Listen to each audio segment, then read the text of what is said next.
So I just got back from Florida. She was lovely as usual. And I rented a car from Thrifty. I did get it through Expedia this time because I just was going with whoever gave me the best price, and Expedia gave me the best price. I had, let's see, 19th through the 23rd, 1920, a 5-day rental for $215. Um, And I was going to pay my credit card and saw that there was a charge for $352. So I called Thrifty. Well, I looked at the receipt, and the receipt it said something like car wash something. And the car was clean. Now, there was a lot of sand in the car. I mean, I don't think it's excessive. I was in Florida. I assumed that they get cars with sand, and I never knew that you needed to like vacuum out a rental car. I've never done that, but I always leave them clean. I always leave my Airbnbs clean. So yes, there was sand from the beach, but I figured, well, they clean them. So I don't know if that was the reason, but other than that, the car was clean.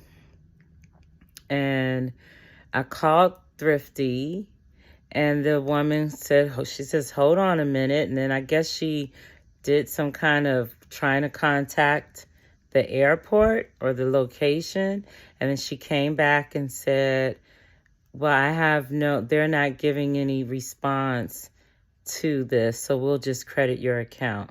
Well, I'm recording this now to say, I don't know what videos people watch, but I made a video before about the Hopper app and how they add a tip to your bookings. So if you use Hopper to follow flights, I suggest you don't book through them. I would never book through them. You look them up.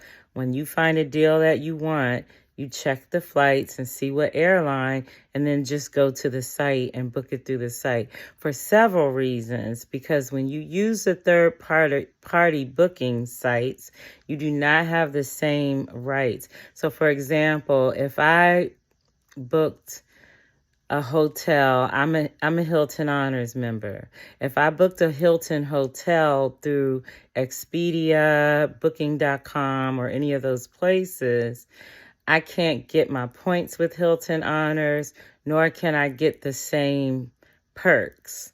So you have no recourse with those companies if you have a problem. If I have a problem with the Booking.com Hilton's reservation, if I tried to call Hilton about the problem, they would say you have to talk to Booking.com. So it never is wise to book through these sites. But then I already knew that. No, I didn't know that until I found out about them tipping themselves. And their tip was substantial. It was like $25. So they're finding me this cheap flight, and then they were giving themselves like a $20 or $25 tip. And so now I'm emphasizing again, be careful with those rental car receipts. This is the second time. I think the last time it was Avis. So the last time Avis, I turned the car in. I left the car in the lot with the key. The gentleman, I saw him, he saw me, and the car was checked in like 2 days later. I remember getting an email saying, I see you have your car for an extra day. And I was like, no, I don't. I turned it in. And I know there's cameras and stuff if ever it came to me having to prove it.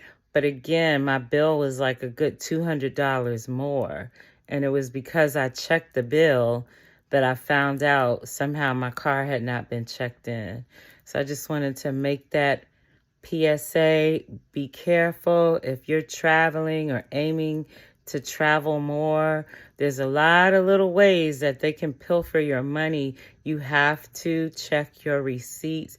When you get back, keep As much as it annoys me and I want to throw them away, when I'm traveling, I try to keep all my receipts.